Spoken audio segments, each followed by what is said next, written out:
Hello and welcome to MPW. Go on in. Now I'm sure we've all woken up at some point in our lives and wondered what it would be like to have a school which has no students and no staff in it. Well, today that is actually a reality. So I'm going to take you on a very quiet tour around MPW and show you behind the magic.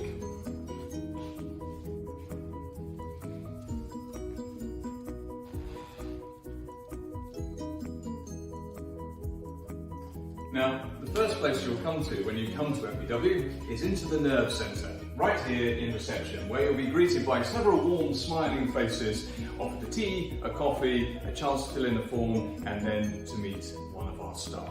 Right, now the first thing you need, because this is a school, is a bit of a geography lesson and a bit of a history lesson. So, to give you a sense of place, we are in South Kensington in London. Your three principal landmarks to try and grab hold of at this point would be Hyde Park, the Natural History Museum, and for those shoppers out there, Harrods. The history side of it, 1973, picture the scene in the front room of Messrs Mander Portman and Woodward's houses. They founded the college as we now have it today, albeit on a much smaller scale. It was specifically designed to offer tutorials to those looking to get into university, and we've still replicated that model into how we do it today, but with more students.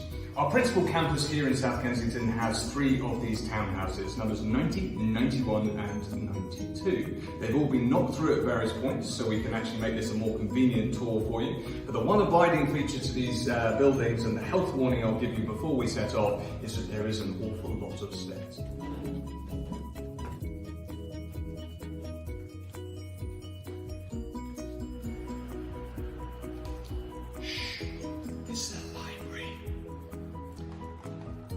On the first floor of each of our buildings, we have three of these libraries. This is our first, which is actually normally a group study library. Only just before the buildings went into lockdown, we were in the middle of a test period, the mock period itself.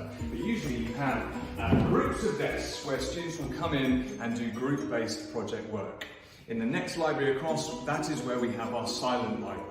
And that is, again, replicating this style where we do all the testing, the EPs, these extended practice sessions that we like to do, which is just another generous way of saying regular mock testing. But we do it all so that you get familiar with the actual environment that you'll be doing the exams in later on. And we also have an internet library that we're going to see in a bit.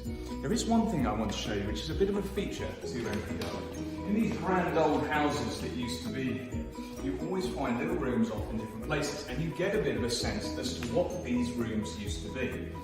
This would have been a grand old living room, and if you look up towards the ceiling, you can still see the original features in place. But over at the back of the building would have been the old servants' quarters, which we've now converted into classrooms. Politics as a class is there for those who like to be able to balance arguments. But the MPW structure and the way that this would work, particularly for politics, but for any subject, is about being around the table, about having this discussion. Okay? We have no back rows, we have no hiding. You cannot drift off and be looking out the window. You cannot fall asleep. You are here to be part of the discussion. When we are interviewing students, we are looking for those who are going to be able to contribute to classes. It's also worthwhile bearing in mind at this very moment in time that the formal address between staff and students is essentially eroded when you come into a college. It's more university-like in the sense that now we're on a first name basis. We get to know you, you get to know us, and that way as a school we find it is a more constructive and slightly more adult way of learning. So, up the old servant staircase, we're going to start our Everest-like ascent up the buildings. And I can show you a little bit more about what we actually have to offer.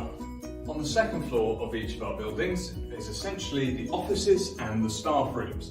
Now, one room all students at MPW London are going to get to know very well is this one here, which is the Director of Studies room. Now, a Director of Studies is essentially a personal tutor. They are there for your pastoral care, for the welfare of all the students. They are also UCAS and careers guidance counsellors by trade and training. So they're the people to inspire you, to give you ideas, to show you what's on offer, and then to help you achieve your goals. The other classroom to show you on this particular floor is a class for the 21st century that is becoming more and more popular. It's the Computing and ICT room. Now, I lied to you before and I apologise deeply, but we do have one classroom that has a back row in it, and it is this one by sheer necessity of how an ICT classroom should be laid out. But we still only have the maximum number of students that we can fit into a class. For all of our other subjects, it is a maximum of 9, but for ICT, as you can see, it is a maximum number of 8. Now, I'm no chemist, but this is our chemistry lab. On the 3rd floor of each of our buildings, we have 2 chemistry, 2 biology, and 2 physics labs. Again, the same structure that we were talking about before, and every bit of equipment that you might possibly need, albeit in a slightly smaller space. Come with me, I'll show you the biology lab, and you can see whether you can spot the difference.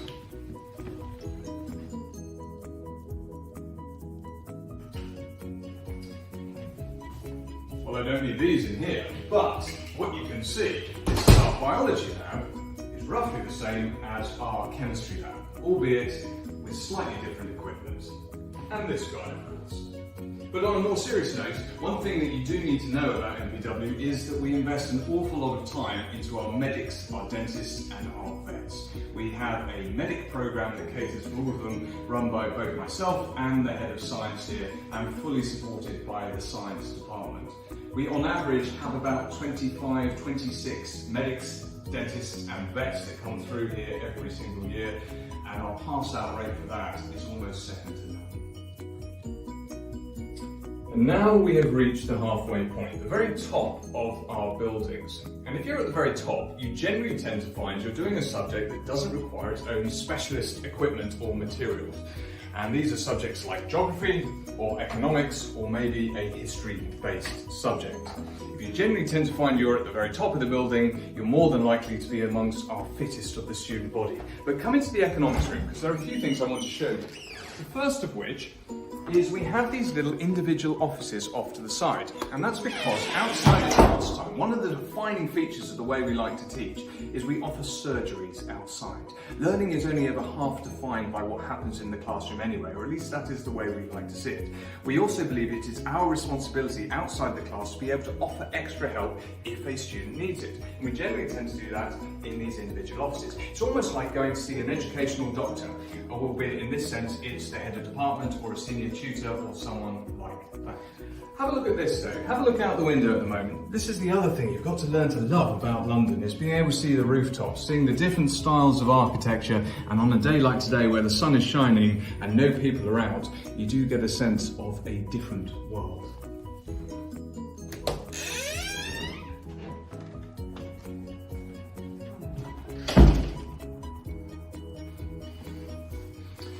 Bonjour.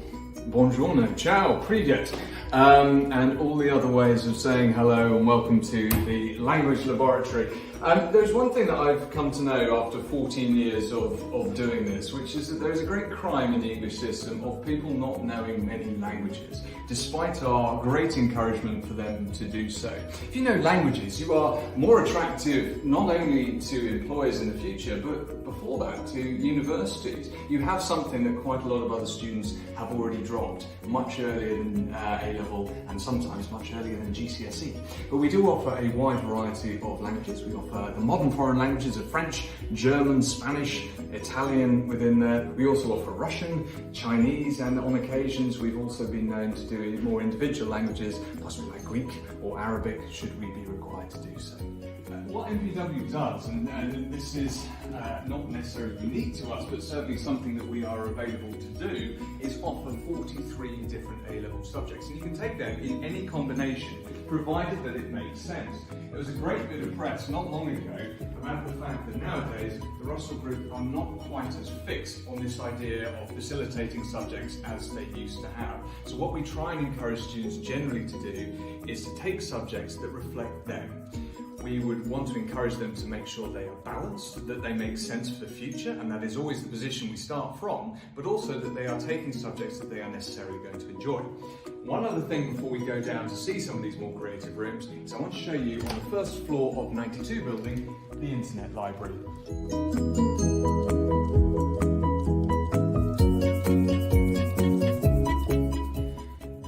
Now, I don't know if you've noticed as we've been going around, but we've had some rather wonderful artwork on each and every one of our walls. And one of the last things I want to champion on this tour is, in fact, our arts department, which is large, vast, and desperately creative. But all this work on the walls is student-based work, and it's reflective of our student body. And we have some incredible artists who come through here. We also have very rare opportunities for them to be able to exhibit their work. Not only every year do we turn these very buildings into an art gallery and invite an audience in to come and have a look at it, we also have opportunities for students to exhibit their work in the local area, and on several occasions have had student-based work in the Saatchi Gallery itself around the corner. This is our principal art studio.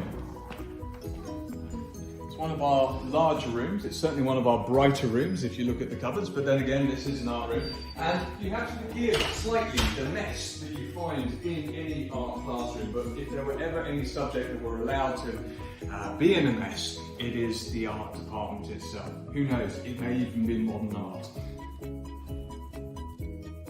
92 basement, our arts facilities continue. We have a digital photography suite, and over in 90 basement we actually have the darkroom facility as well for that more archaic form of photography. And as we pass them, just so I can point these out, these colourful boxes we have here, these are lockers, these American high school lockers that each and every student can have in order to be able to leave work at the door and return and get it the next day. We also have a film room, a cinema room here in the basement. The cinema room is here for those students who are doing film studies, but we also run a film club down here in the basement. This is our ceramics studio.